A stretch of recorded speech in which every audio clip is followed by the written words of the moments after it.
we are moving forth.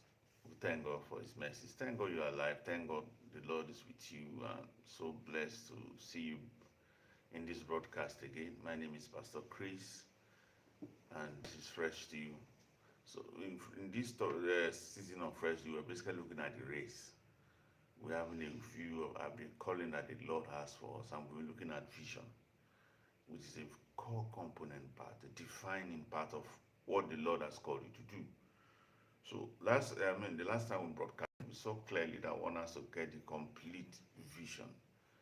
It's not just enough to know this is what God wants me to do. You must have a clear mandate, a clear blueprint from the Lord to begin to function. You have to get that blueprint in the place of prayer and the place of waiting on the Lord to get the blueprint, and it's not a day affair. It may take you quite some time. That means repeatedly you go, you ask questions. The more you ask questions, the more you obtain answers from the Lord. So you have to be willing to get a clear blueprint from the Lord. But I want us to see something. I mentioned that getting a partial blueprint can really be very dangerous. I want to look at an example of that. Second Samuel. Let's see an example of that. Second Samuel chapter 6 from verse 1. I'm going to read. Again, David gathered together all the chosen men of Israel, 30,000. And David arose and went with all the people that were with him from Baal of Judah to bring up from thence the ark of the Lord, whose name is called by the name of the Lord of hosts, that dwelleth between the cherubims. And they set the ark of God upon a new cart, and brought it out of the house of Abinadab that was in Gibeah. And Uzzah and Ahio, the sons of Abinadab, drove the new cart, and they brought it out of the house of Abinadab, which was by Gibeah, accompanying the ark of God. And Ahio went before the ark. And David and all the house of Israel played before the Lord on all manner of instruments made of fair wood, even on harps, and on psalteries, and on timbrels, and on cornels, and on cymbals. And when they came to Nashon's threshing floor, Uzzah put forth his hand to the ark of God, and took hold of it, for the oxen shook it. And the anger of the Lord was kindled against Uzzah, and God smote him there for his error, and there he died by the ark of God. And David was displeased, because the Lord had made a breach upon Uzzah, and he called the name of the place Peruzzah to this day. And David was afraid of the Lord that day, and said, how shall the ark of the Lord come to me? Now, this is a tragic situation. Here somebody having so much zeal for God, and yet you get punished for it. This was just pure zeal. When Uzzah stretched forth to hold the ark, it was out of zeal for God. But he committed a major error. And he died for it. But look at this. I believe David had a heart for God. Not just that.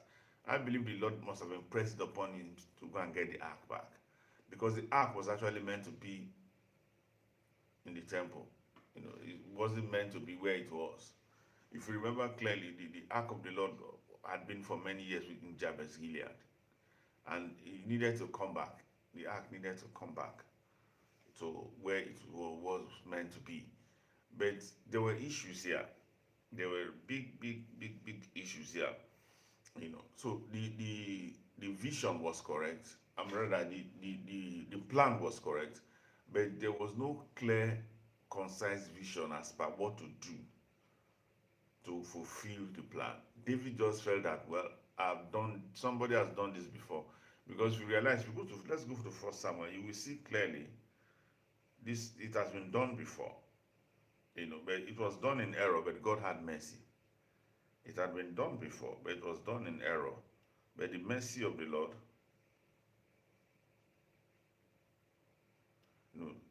had mercy on the Philistines. It was actually the Philistines that did it. First Samuel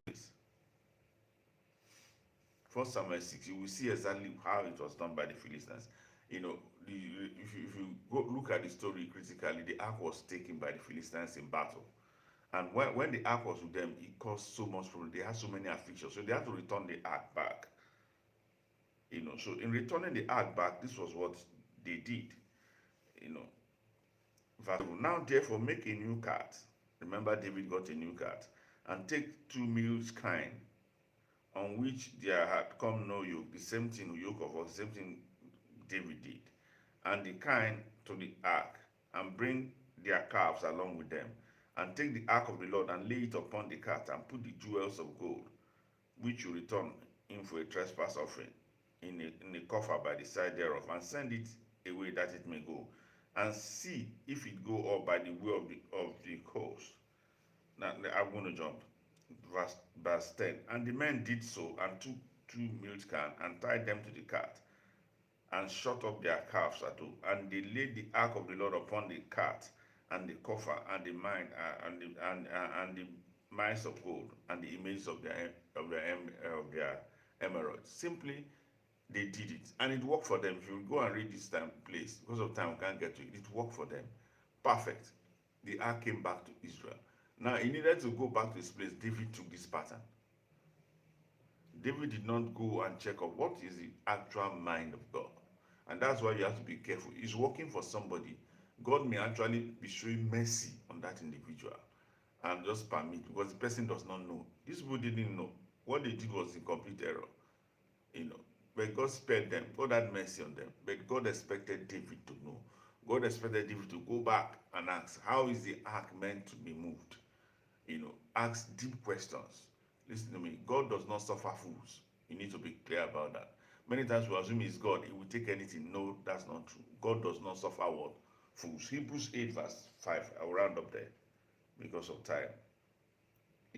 Hebrews 8 verse 5.